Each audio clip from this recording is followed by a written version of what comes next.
मेरे प्यारे देशवासियों, नमस्कार।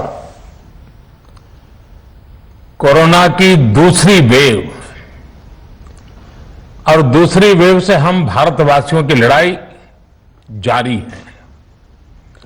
दुनिया के अनेक देशों की तरह भारत भी इस लड़ाई के दौरान बहुत बड़ी पीड़ा से गुजरा है।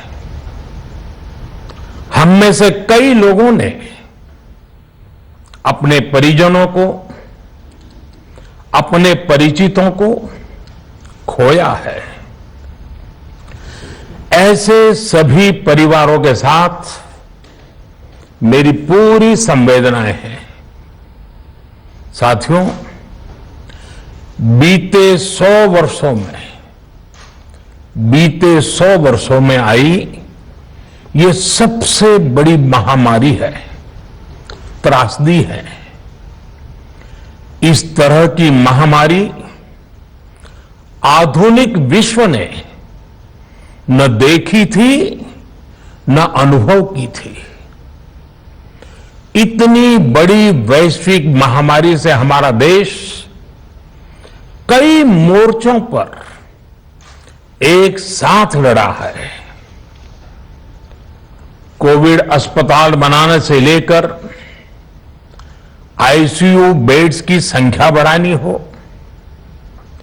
भारत में वेंटिलेटर बनाने से लेकर टेस्टिंग लैब्स का एक बहुत बड़ा नेटवर्क तैयार करना हो,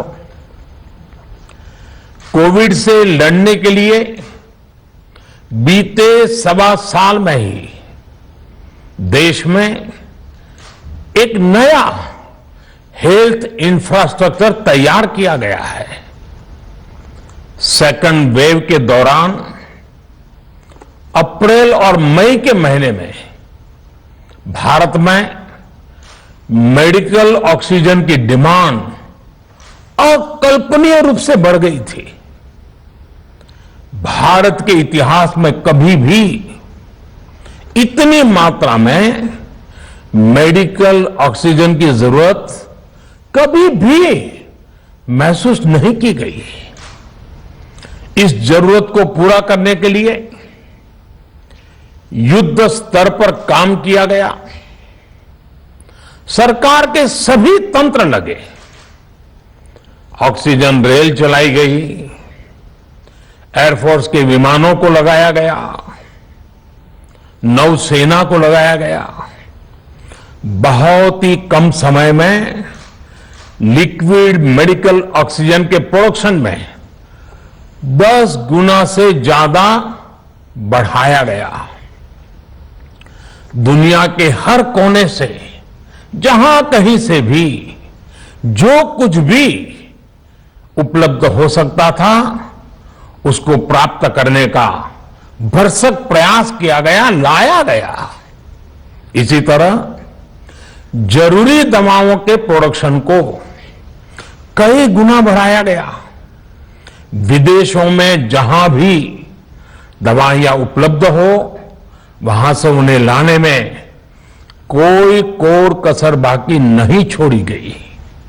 साथियों, कोरोना जैसे अदृश्य और रूप बदलने वाले दुश्मन के खिलाफ लड़ाई में सबसे प्रभावी हथियार कोविड प्रोटोकॉल है। मास्क, 2 गज की दूरी और बाकी सारी सावधानियां उसका पालन ही है। इस लड़ाई में वैक्सीन हमारे लिए सुरक्षा कवच की तरह है। आज पूरे विश्व में वैक्सीन के लिए जो मांग है उसकी तुलना में उत्पादन करने वाले देश और वैक्सीन बनाने वाली कंपनियां बहुत कम है, इन्हीं गिनी हैं। कल्पना करिए कि अभी हमारे पास भारत में बनी वैक्सीन नहीं होती तो आज भारत जैसे विशाल देश में क्या होता। आप पिछले 50-60 साल का इतिहास देखेंगे तो पता चलेगा कि भारत को विदेशों से वैक्सीन प्राप्त करने में दशकों लग जाते थे। विदेशों में वैक्सीन का काम पूरा हो जाता था, तब भी हमारे देश में वैक्सीनेशन का काम शुरू भी नहीं हो पाता था। पोलियो की वैक्सीन हो, स्मॉल पॉक्स, जहां गांव में हम इसको चेचक कहते हैं, चेचक की वैक्सीन हो, हेपेटाइटिस बी की वैक्सीन हो, इनके लिए देशवासियों ने दशकों तक इंतजार किया था। जब 2014 में देशवासियों ने हमें सेवा का अवसर दिया, तो भारत में वैक्सीनेशन का कवरेज 2014 में भारत में वैक्सीनेशन का कवरेज सिर्फ 60% के आसपास था, 60% के आसपास था। और हमारी दृष्टि में ये बहुत चिंता की बात थी।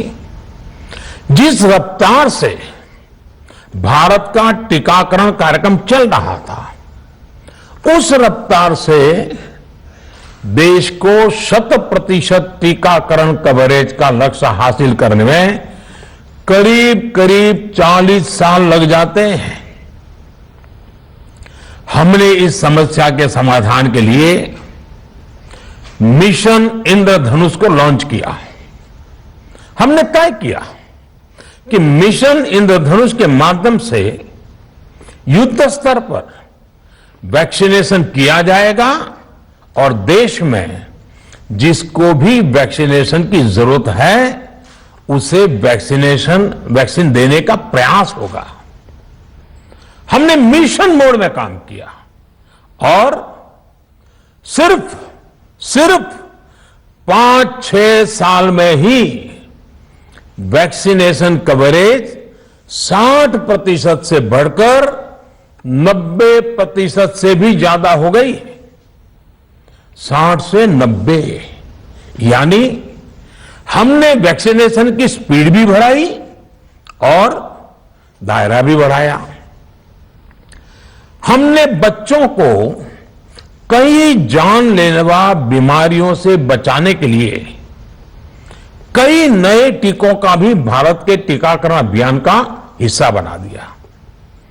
हमने इसलिए किया क्योंकि हमें हमारे देश के बच्चों की चिंता थी, गरीब की चिंता थी, गरीब के उन बच्चों की चिंता थी जिन्हें कभी टीका लग ही नहीं पाता था। हम 100% टीकाकरण कवरेज की तरफ बढ़ रहे थे कि कोरोना वायरस ने हमें घेर लिया। देश ही नहीं, दुनिया के सामने फिर पुरानी आशंकाएं घिरने लगी कि अब भारत कैसे इतनी बड़ी आबादी को बचा पाएगा। लेकिन साथियों, जब नीयत साफ होती है, नीति स्पष्ट होती है, निरंतर परिश्रम होता है, तो नतीजे भी मिलते हैं। हर आशंका को दरकिनार करके भारत ने 1 साल के भीतर ही एक नहीं बल्कि 2 made in India vaccine launch कर दी। हमारे देश ने, देश के वैज्ञानिकों ने ये दिखा दिया कि भारत बड़े बड़े देशों से पीछे नहीं है। आज जब मैं आपसे बात कर रहा हूं तो देश में 23 करोड़ से ज्यादा वैक्सीन की डोज दी जा चुकी है। 23 करोड़। साथियों, हमारे यहां कहा जाता है विश्वासेन सिद्धिः, विश्वासेन सिद्धिः, अर्थात हमारे प्रयासों में हमें सफलता तब मिलती है जब हमें स्वयं पर विश्वास होता है। हमें पूरा विश्वास था कि हमारे वैज्ञानिक बहुत ही कम समय में वैक्सीन बनाने में सफलता हासिल कर लेंगे। इसी विश्वास के चलते जब हमारे वैज्ञानिक अपना रिसर्च वर्क कर ही रहे थे, तभी हमने लॉजिस्टिक्स और दूसरी तैयारियां शुरू कर दी थी। आप सब भली भांति जानते हैं कि पिछले साल यानी 1 साल पहले, पिछले साल अप्रैल में जब कोरोना के कुछ ही हजार केस थे, उसी समय वैक्सीन टास्क फोर्स का गठन कर दिया गया था। भारत के लिए वैक्सीन बनाने वाली कंपनियों को सरकार ने हर तरह से सपोर्ट किया। वैक्सीन निर्माताओं को क्लिनिकल ट्रायल में मदद की गई, रिसर्च और डेवलपमेंट के लिए जरूरी फंड दिया गया। हर स्तर पर सरकार उनके साथ कंधे से कंधा मिलाकर चली। आत्मनिर्भर भारत पैकेज के तहत मिशन कोविड सुरक्षा के माध्यम से भी उन्हें हजारों करोड़ रुपए उपलब्ध कराए गए। पिछले काफी समय से देश लगातार जो प्रयास और परिश्रम कर रहा है, उससे आने वाले दिनों में वैक्सीन की सप्लाई और भी ज्यादा बढ़ने वाली है। आज देश में 7 कंपनियां विभिन्न प्रकार की वैक्सीन का प्रोडक्शन कर रही है। 3 और वैक्सीन का ट्रायल भी एडवांस स्टेज पर चल रहा है। वैक्सीन की उपलब्धता बढ़ाने के लिए दूसरे देशों की कंपनियों से भी वैक्सीन खरीदने की प्रक्रिया को तेज किया गया है। इधर हाल के दिनों में कुछ एक्सपर्ट्स द्वारा हमारे बच्चों को लेकर भी चिंता जताई गई है। इस दिशा में भी 2 वैक्सीन का ट्रायल तेजी से चल रहा है। इसके अलावा अभी देश में एक नेजल वैक्सीन पर भी रिसर्च जारी है। इसे सिरिंज से न देकर नाक में स्प्रे किया जाएगा। देश को अगर निकट भविष्य में इस वैक्सीन पर सफलता मिलती है, तो इससे भारत के वैक्सीन अभियान में और ज्यादा तेजी आएगी। साथियों, इतने कम समय में वैक्सीन बनाना अपने आप में पूरी मानवता के लिए बहुत बड़ी उपलब्धि है, लेकिन इसकी अपनी सीमाएं भी हैं। वैक्सीन बनने के बाद भी दुनिया के बहुत कम देशों में वैक्सीनेशन प्रारंभ हुआ और ज्यादातर समृद्ध देशों में ही शुरू हुआ। WHO ने वैक्सीनेशन को लेकर गाइडलाइंस दी। वैज्ञानिकों ने वैक्सीनेशन की रूपरेखा रखी और भारत ने भी जो अन्य देशों की बेस्ट प्रैक्टिसेस थी, विश्व स्वास्थ्य संगठन WHO के मानक थे, उसी आधार पर चरणबद्ध तरीके से वैक्सीनेशन करना तय किया। केंद्र सरकार ने मुख्यमंत्रियों के साथ हुई अनेकों बैठकों से जो सुझाव मिले, संसद के विभिन्न दलों के साथियों द्वारा जो सुझाव मिले, उसका भी पूरा ध्यान रखा। इसके बाद ही ये तय हुआ कि जिन्हें कोरोना से ज्यादा खतरा है, उन्हें प्राथमिकता दी जाएगी।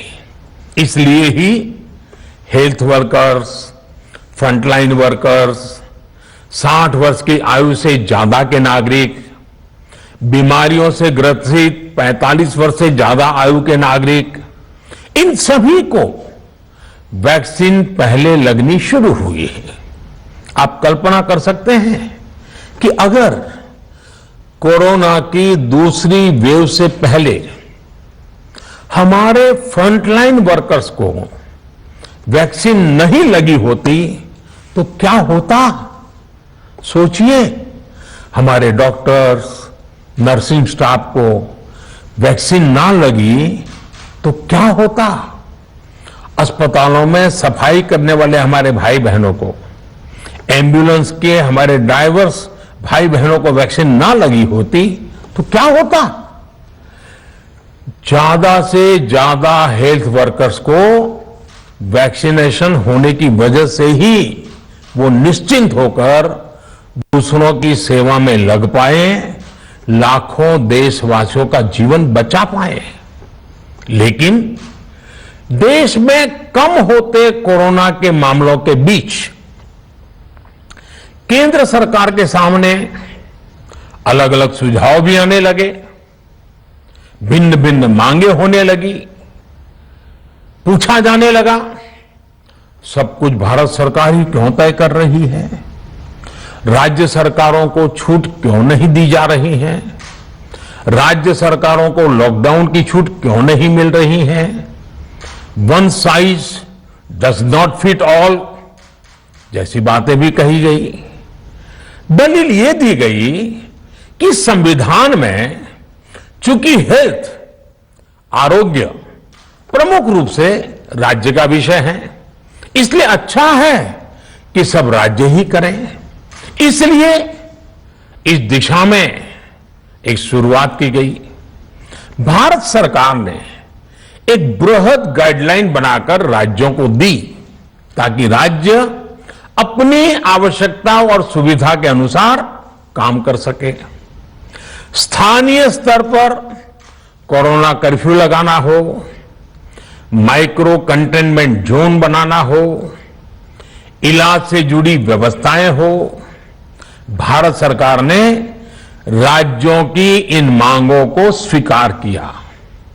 साथियों, इस साल 16 जनवरी से शुरू होकर अप्रैल महीने के अंत तक भारत का वैक्सीनेशन कार्यक्रम मुख्यतः केंद्र सरकार की देखरेख में ही चला। सभी को मुफ्त वैक्सीन लगाने के मार्ग पर देश आगे बढ़ रहा था। देश के नागरिक भी अनुशासन का पालन करते हुए अपनी बारी आने पर वैक्सीन लगवा रहे थे। इस बीच कई राज्य सरकारों ने फिर कहा कि वैक्सीन का काम डिसेंट्रलाइज किया जाए और राज्यों पर छोड़ दिया जाए। तरह तरह के स्वर उठे, जैसे कि वैक्सीनेशन के लिए एज ग्रुप क्यों बनाए गए। दूसरी तरफ किसी ने कहा कि उम्र की सीमा आखिर केंद्र सरकार ही क्यों तय करे। कुछ आवाजें तो ऐसी भी उठी कि बुजुर्गों का वैक्सीनेशन पहले क्यों हो रहा है। भांति भांति के दबाव भी बनाए गए। देश के मीडिया के एक वर्ग ने इसे कैंपेन के रूप में भी चलाया। साथियों, काफी चिंतन मनन के बाद इस बात पर सहमति बनी कि राज्य सरकारें अपनी तरफ से भी प्रयास करना चाहती हैं, तो भारत सरकार को क्यों इतराज हो और भारत सरकार इतराज क्यों करे। राज्यों की इस मांग को देखते हुए, उनके आग्रह को ध्यान में रखते हुए 16 जनवरी से जो व्यवस्था चली आ रही थी, उसमें प्रयोग के तौर पर एक बदलाव किया गया। हमने सोचा कि राज्य ये मांग कर रहे हैं, उनका उत्साह है, तो चलो भाई 25% का काम उन्हीं को सुपुर्द कर दिया जाए, उन्हीं को दे दिया जाए। स्वाभाविक है 1 मई से राज्यों को 25% काम उनके हवाले कर दिया गया। उसे पूरा करने के लिए उन्होंने अपने अपने तरीके से प्रयास भी किए। इतने बड़े काम में किस तरह की कठिनाइयां आती हैं, ये भी उनके ध्यान में आने लगा। उनको पता चला पूरी दुनिया में वैक्सीन की क्या स्थिति है, इसकी सच्चाई से भी राज्य परिचित हुए। और हमने देखा, एक तरफ मई में सेकेंड वेव, दूसरी तरफ वैक्सीन के लिए लोगों का बढ़ता रुझान, और तीसरी तरफ राज्य सरकारों की कठिनाइयां।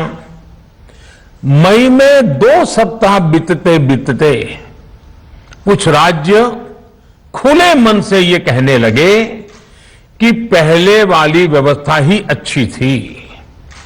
धीरे धीरे इसमें कई राज्य सरकारें जुड़ती चली गई। वैक्सीन का काम राज्यों पर छोड़ा जाए, जो इसकी वकालत कर रहे थे उनके विचार भी बदलने लगे।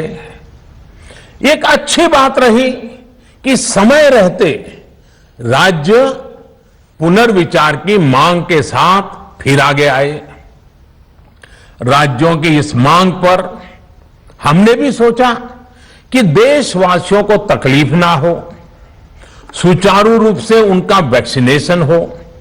इसके लिए 1 मई के पहले वाली, यानी 1 मई के पहले 16 जनवरी से अप्रैल अंत तक जो व्यवस्था थी, पहले वाली पुरानी व्यवस्था को फिर से लागू किया जाए। साथ यानी 1 मई के पहले 16 जनवरी से अप्रैल अंत तक जो व्यवस्था थी, पहले वाली पुरानी व्यवस्था को फिर से लागू किया जाए। साथियों, आज ये निर्णय लिया गया है कि राज्यों के पास वैक्सीनेशन से जुड़ा जो 25% काम था, उसकी जिम्मेदारी भी भारत सरकार उठाएगी। ये व्यवस्था आने वाले 2 सप्ताह में लागू की जाएगी। इन 2 सप्ताह में केंद्र और राज्य सरकारें मिलकर नई गाइडलाइंस के अनुसार आवश्यक तैयारी कर लेगी। संयोग है कि 2 सप्ताह बाद 21 जून को ही अंतर्राष्ट्रीय योग दिवस भी है। 21 जून सोमवार से देश के हर राज्य में 18 वर्ष से ऊपर की उम्र के सभी नागरिकों के लिए भारत सरकार राज्यों को मुफ्त वैक्सीन मुहैया कराएगी। वैक्सीन निर्माताओं से कुल वैक्सीन उत्पादन का 75% हिस्सा भारत सरकार खुद ही खरीदकर राज्य सरकारों को मुफ्त देगी। यानी देश की किसी भी राज्य सरकार को वैक्सीन पर कुछ भी खर्च नहीं करना होगा। अब तक देश के करोड़ों लोगों को मुफ्त वैक्सीन मिली है। अब 18 वर्ष की आयु के लोग भी इसमें जुड़ जाएंगे। सभी देशवासियों के लिए भारत सरकार ही मुफ्त वैक्सीन उपलब्ध करवाएगी। गरीब हो, निम्न मध्यम वर्ग हो, मध्यम वर्ग हो या फिर उच्च वर्ग, भारत सरकार के अभियान में मुफ्त वैक्सीन ही लगाई जाएगी। हां, जो व्यक्ति मुफ्त में वैक्सीन नहीं लगवाना चाहते, प्राइवेट अस्पताल में वैक्सीन लगवाना चाहते हैं, उनका भी ध्यान रखा गया है।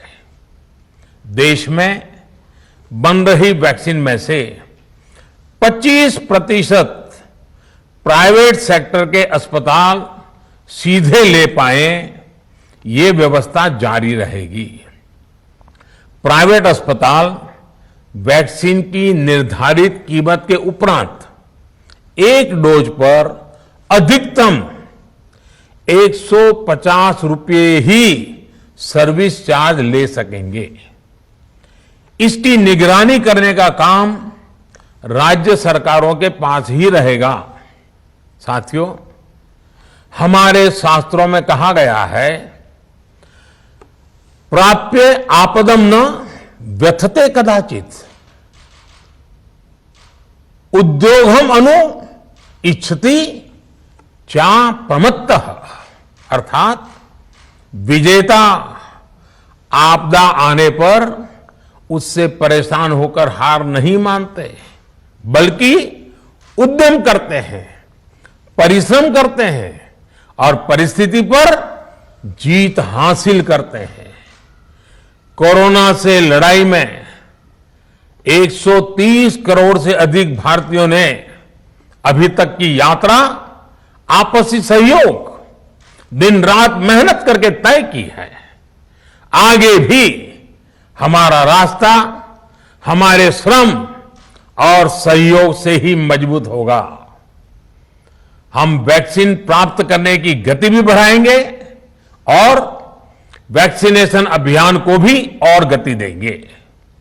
हमें याद रखना है कि भारत में वैक्सीनेशन की रफ्तार आज भी दुनिया में बहुत तेज है, अनेक विकसित देशों से भी तेज है। हमने जो टेक्नोलॉजी प्लेटफॉर्म बनाया है कोविन, उसकी भी पूरी दुनिया में चर्चा हो रही है। अनेक देशों ने भारत के इस प्लेटफॉर्म को इस्तेमाल करने में रुचि भी दिखाई है। हम सब देख रहे हैं कि वैक्सीन की एक एक डोज कितनी महत्वपूर्ण है। हर डोज से एक जिंदगी जुड़ी हुई है। केंद्र सरकार ने ये व्यवस्था भी बनाई है कि हर राज्य को कुछ सप्ताह पहले ही बता दिया जाएगा कि उसे कब कितनी डोज मिलने वाली है। मानवता के इस पवित्र कार्य में वाद विवाद और राजनीतिक छींटाकशी से ऐसी बातों को कोई भी अच्छा नहीं मानता है। वैक्सीन की उपलब्धता के अनुसार पूरे अनुशासन के साथ वैक्सीन लगती रहे, देश के हर नागरिक तक हम पहुंच सके, ये हर सरकार, हर जनप्रतिनिधि, हर प्रशासन की सामूहिक जिम्मेदारी है। प्रिय देशवासियों, टीकाकरण के अलावा आज एक और बड़े फैसले में, उस फैसले से मैं आपको अवगत कराना चाहता हूं। पिछले वर्ष जब कोरोना के कारण लॉकडाउन लगाना पड़ा था, तो प्रधानमंत्री गरीब कल्याण अन्न योजना के तहत 8 महीने तक 80 करोड़ से अधिक देशवासियों को मुफ्त राशन की व्यवस्था हमारे देश ने की थी। इस वर्ष भी दूसरी वेव के कारण मई और जून के लिए भी इस योजना का विस्तार किया गया था। आज सरकार ने फैसला लिया है कि प्रधानमंत्री गरीब कल्याण अन्न योजना को अब दीपावली तक आगे बढ़ाया जाएगा। महामारी के इस समय में सरकार गरीब की हर जरूरत के साथ उसका साथी बनकर खड़ी है।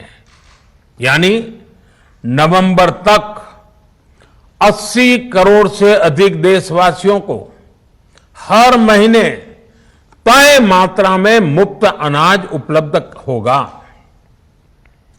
इस प्रयास का मकसद यही है कि मेरे किसी भी गरीब भाई बहन को, उसके परिवार को भूखा सोना ना पड़े।